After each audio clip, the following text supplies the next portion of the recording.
my name is Kate and welcome back to my channel, Kate's Crates. Today I am going to do the vinyl thread that Chris Propfe put up on his channel called Feed My Vinyl Addiction, where I'm going to show you 5 albums that I highly recommend you listen to or pick up. So if you're in search of something new, these are 5 albums that I highly recommend. I love all of these from front to back. So yeah, I guess without any further ado, I guess we can get into it. Before I get into it, I do want to preface, I tried to pick albums that were like at least easy to find or like accessible, like not super rare stuff. So hopefully, yeah, if you're interested in this, you'll be able to find it on vinyl for a decent price, if you so choose or desire. And if you do pick up or listen to any of these albums, let me know. I challenge you to at least listen to one song of all this music that I recommend, one song, and get back to me on how you enjoyed it. So anyways, let's get in. First up, of course, I have to pick an Indigo Girls album. I didn't know, there was other ones I could have chose, but I chose this one because I think it's a great way to get into the Indigo Girls if you've never heard of them before. And this is their self-titled Closer to Fine. That is a song in this, but it's just their self-titled album, Indigo Girls. And this came out in 1989, and if you don't know the Indigo Girls, I would say I'd probably classify them as folk rock. It's made up of 2 members. We have Amy Ray here and Emily Saliers. And what I love about the Indigo Girls, their songwriting is amazing, their harmonies so beautiful. And yeah, this album here in particular, the self-titled album, is quite acoustic, I'd say, which I do enjoy.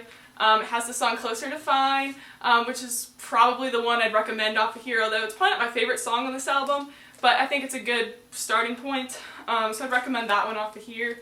Closer to Fine, obviously their biggest hit, if you've heard the Indigo Girls. It's probably the song that you've heard of them. Yeah, this album is just full of absolutely great songs. Another one I really like on here is Blood and Fire. It's definitely very emotional, like you can feel the emotion. Amy sings that one solo on this album. We have Kid Fears, which Michael Stipe of REM does guest vocals on here, so that would be a good one to listen to too on this album. Another one I really like is Land of Canaan. That's a little bit more rockin' if you're more into that, but yeah, this album, super good. Highly recommend Indigo Girls, self-titled. The second album I'd recommend is another masterclass in songwriting, and that is Jason Isbell's Southeastern. This album is a masterpiece. This was, I think it came out in 2013, I want to say, don't quote me on it. But Jason Isbell, he wrote this. This is basically an album that he wrote right after he became sober, so I think this is, if I'm not mistaken, his first album after becoming sober. So obviously very emotional, very deep album. Definitely a good one if you just want to sit down and reflect. I'd say it's Americana, as most of Jason Isbell's stuff is. I think this is a great place to start into Jason Isbell if you've never heard of him. But honestly, I don't think you can go wrong with any of his albums, but I figured I'd just choose this one because this is how I got into Jason Isbell. Songs that I'd recommend, probably the #1 song I'd recommend on here is called Elephant. I think it's one of the best songs ever written. It's very sad, but it's about kind of trying to ignore the elephant in the room. I don't want to give it away because I think if you just go listen to the song, I can't explain it. It's just so good. Another really good one on here is Cover Me Up, but honestly, like, every single song on this album would be good to go listen to, but if I was gonna suggest, I'd say Elephants is probably my favorite on here, so I'd suggest going and checking that one out. So yeah, that's the second one I'd recommend, and it is Jason Isbell's Southeastern. The third album I would recommend is Brandy Carlisle's A Firewatcher's Daughter. Now, I wanted to pick a Brandy Carlisle album, and honestly, I chose this one just because right now it is the easiest one to find on vinyl because it was repressed in 2020 on white vinyl. So if this album sounds interesting to you and you see it out and about, I'd highly recommend you pick it up because, like I said, I chose this one because it's one you can actually find right now. Her earlier stuff, goes for crazy money, like $200 to $400 for like her first 3 records. But I chose this one. This one is definitely a little more rock for her. She's an Americana is probably what I would classify her genre as, but this one's a little more rock, especially on the track Mainstream Kid. I love the electric guitar on that track. It's definitely rocking. I really, really like that song. Another song on here that is really good is a song called The Eye. Now, if you don't know, Brandy Carlisle, there's 3 vocalists actually. Obviously Brandy Carlisle, and then there is Phil and Tim Hanseroth. They are twins. Their harmonies are crazy. They're so good, and they harmonize beautifully with Brandy Carlisle. So, as you can tell, I'm a fan of harmonies. We had Indigo Girls, now Brandy Carlisle. Great harmonies, but that song's really good. It's kind of reminiscent of, I would say, like Rumor's era Fleetwood Mac, actually, with the guitar and the 3-part harmonies. That song kind of reminds me of that kind of sound. So that's probably the song I'd recommend off this album, The Eye. And then another really cool song on here is I Belong to You. Honestly, I think it's my favorite love song like ever written. It's weird, it's like condescending, it's wistful, it's melancholy, but for me, I think it's just like the perfect love song. I don't know why, I just really like it. I think one of the lyrics on it is, "We'll scrape the sky with tired eyes and howl at the moon." It kind of talks about suicide, but how they'll never have to be alone. It's just weird lyrics like that. I don't know, I really like it. It's twisted, but it's good. But these guys, Brandy and the twins, write amazing songs. So you can't go wrong with any of their albums. If you ever see Brandy Carlisle out, I'd recommend just picking up the album. It's so good. And also, I'm kind of talking about this one a lot, but the final track is actually a cover of the Avett Brothers' Murder in the City, which is a really good cover. So yeah, Firewatcher's Daughter by Brandy Carlisle. Can't go wrong, and if you see it out and about, I highly recommend you pick it up, or at least at the very least listen to one of the songs and see how you like it.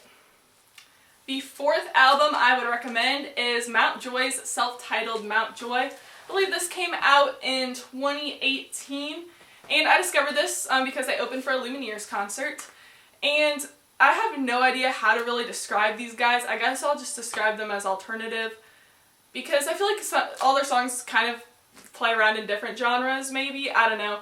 If you guys want to listen to this and tell me what genre you think it is, that'd be kind of cool.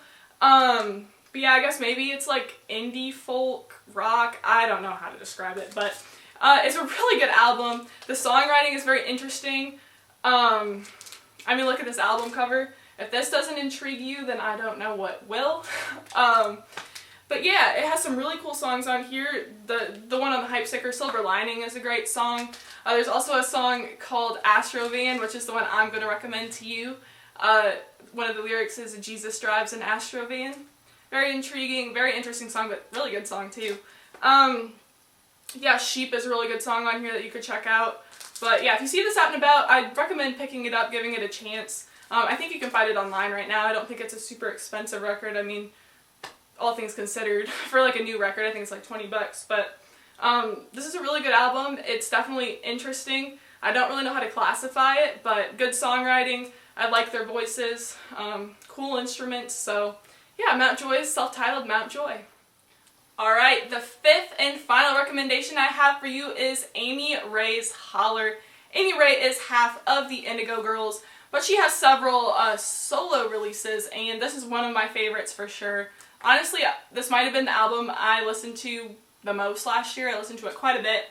It's a really fun album. I would probably classify it as Americana, although there's some songs that are like straight up country. There's a song on here that's very blues. Yeah, it's really all over the place. There's a gospel song on here. I don't know, this album is just so much fun. But it also like is really good too lyric-wise. Definitely some meaningful lyrics. There's a couple songs on this. The very first song, Sure Feels Good Anyway, and the last song, I Didn't Know a Damn Thing, definitely kind of talks about Amy like really loving her southern roots. She loves God, but also is kind of like taken aback by like the racism and just like kind of the, I guess, like southern pride type stuff. So she kind of struggles with that, and she has several songs even with the Indigo Girls that kind of cover that topic line, but the songs are really good. Probably my favorite song on here, it changes all the time, but would be like Holler. That'd be the one I'd recommend, Holler. It's definitely more stripped back, but it's just a really good ballad. Just such a good song. But there is a lot of cool guest appearances on this. On the song Last Taxi Fare, we have Vince Gill and we have Brandy Carlisle doing harmonies. That song's more country, I'd say. It's basically tells a story. of a taxi driver who picks up drunk people. But it's really good. That's a good story. And then let's see what else is on here. Oh yes, I know what I was gonna say. I was like, there's somebody else on this album. I Didn't Know a Damn Thing, the last song on this album. Justin Vernon of Bon Iver does harmonies. That's a really good song too. But I don't have enough good things to say about this album. If you like blues, Daggum Down is very bluesy. Sparrow's Boogie, I don't know, just every song on here is so good. I don't even know which one to say, but I guess if you like want to look up one song, I'd say Holler, but honestly, listen to this whole album, it's so good. I've never really seen it out when I've been digging at record stores, but if you like it, you can buy it on her website. You can buy it signed for like 25 bucks or $20, I don't know. But it's such a good album, it's so fun, and I highly recommend it. There's a little bit of everything on here. So those are the 5 albums that I'd recommend you pick up if you see, or go listen and give them a chance. I challenge you all to pick one song. If just one song sounded interesting, go listen to it on YouTube or Spotify. I might try to leave links down to one song. So like the Indigo Girls, listen to Closer to Fine. The Jason Isbell album, listen to Elephant or Cover Me Up. Let's see, what was the third one I saw? The Brandy Carlisle album, listen to The Eye. The fourth one with Mount Joy, listen to Astrovan. And for Amy Ray, listen to the song Holler. I'll try to link all those down below so I'll make it really easy for you to go listen to one of these. And I'd love it if you listen to one and let me know what you think in the comments below. Even if you don't like it, that's okay too. But yeah, I really enjoyed this little thread by Chris. So thank you for this thread. I had a lot of fun with it. But hopefully you guys enjoyed this video. If you did, if you could give it a like, that'd be amazing. It'd be really amazing if you hit that subscribe button. But anyways, hope you guys have a good one. Peace.